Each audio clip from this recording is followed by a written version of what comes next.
Motivation is what moves you through life. If you're not aligned with your motivation, then your life won't flow. If you are aligned in your motivation, then it'll help you flow through the natural challenges that you have in life. Now, there are two types of motivation.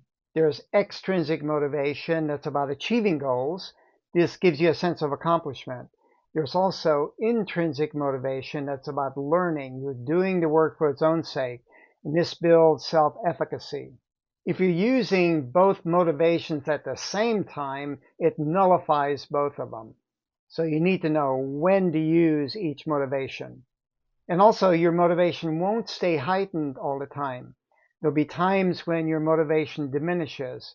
And this is actually natural and needed because sometimes you need to make course corrections in life. Knowing your motivation, this is the second part of the climbing metaphor, helps you move toward the goal, the first part of the climbing metaphor, which is using your attention impeccably.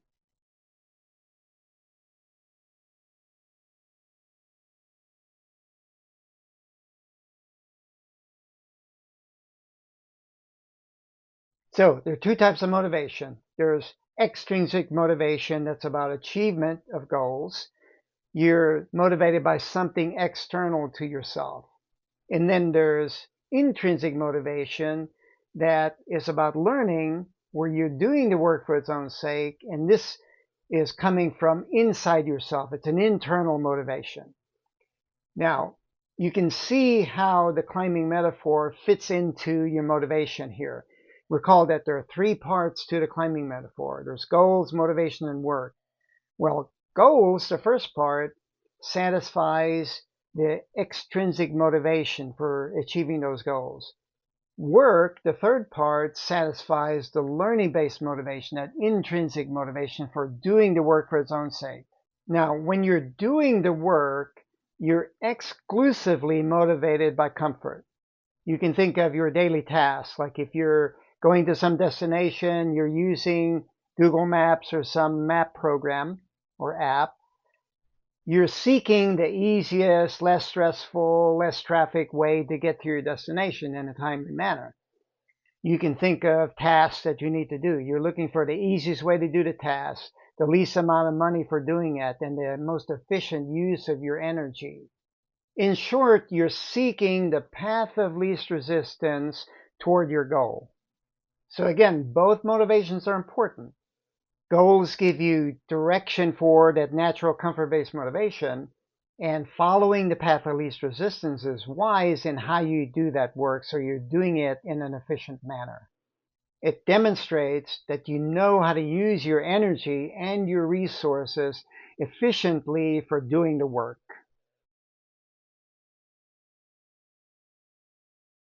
We covered the three aspects of reality in Warrior Lesson number 19. You can understand reality better through the breath cycle. Here's a review of the breath cycle and how we can understand reality. 1. Both and. For breathing, you both accept inhaling and exhaling.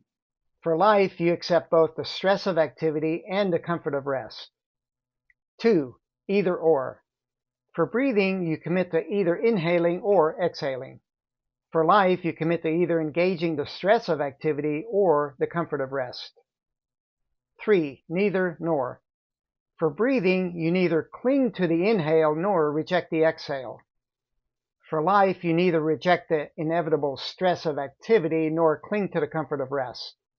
You can understand your motivation better through this lens of reality. 1. Both and. You need both achievement and learning motivations. 2. Either or. You commit to either achievement motivation or learning motivation. 3. Neither nor. You neither reject the stress associated with learning motivation nor cling to the comfort of achievement motivation.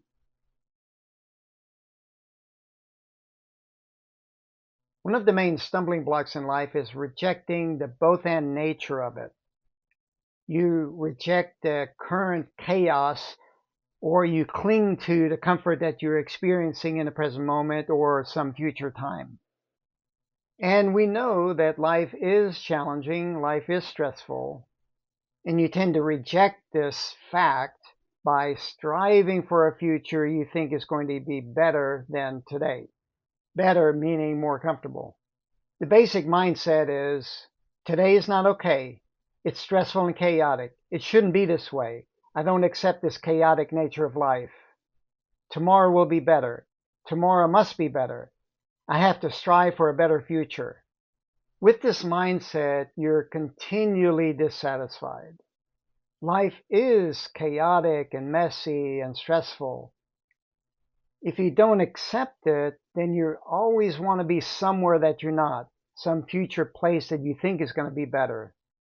You're rushing to a future that you hope will be less stressful, or you're stalling out in the present moment, avoiding the stress and seeking comfort wherever you can find it.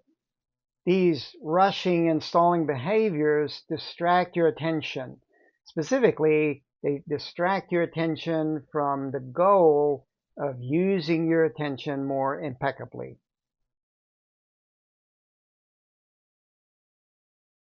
You can strive for both creating a better future and a better present. Your mindset is, today is okay. It's stressful and chaotic. Life is like that. I accept it. Tomorrow will not be better. Tomorrow will just be another today. I can take action today that makes today and tomorrow better. This mindset helps you accept the nature of life, how it actually is. And it also motivates you to want to resolve the stress that you're experiencing. Essentially, you're striving for using your attention better to create a better present. You understand the reality of your motivation. One, both and. You're motivated by both the comfort of achieving goals and the stress of doing work. Two, either or. You're either motivated to relax in comfort or do stressful work. Three, neither nor. When doing work, you're neither motivated by rejecting stress nor clinging to comfort. You relax and do the work for its own sake. Can you see how understanding your motivation this way creates a better present and a better future? Number one, you're accepting both comfort and stress, and this directs your attention where it needs to be. Number two, you're either committing to stress or comfort. This helps you use your attention more completely. And number three, you're neither clinging to comfort nor rejecting stress. And this helps keep your attention in the present as the chaotic situation is unfolding. These three aspects demonstrate that you're using your attention more impeccably. Impeccable use of attention creates a better present. And when tomorrow turns in today, you will have created a better future. Don't get discouraged when your motivation decreases. This is a very natural process. Motivation can't always stay heightened. In fact, it's important for motivation to diminish sometimes so that you can be aware about making course corrections. This is the ebb and flow of motivation. Trusting how life unfolds requires aligning and integrating into something larger than yourself. You can't rush this process. Sometimes you're more aligned in how you're collaborating and working with other people and you make steady progress. Sometimes you're not. How you're integrating and collaborating and working with others is not aligned and your progress halts. Relax into this ebb and flow of your motivation. Don't fight it. Accept it. And then pay attention to how it's directing you. There's usually something to learn to allow motivation to increase again. What is it? Perhaps you've been pursuing the wrong goal. It's not inspiring anymore. If you're not inspired, then motivation will naturally decrease. That's something to celebrate. You don't want to be going in a direction that is not right for you in life. This is how this whole process is helping you trust how life is unfolding.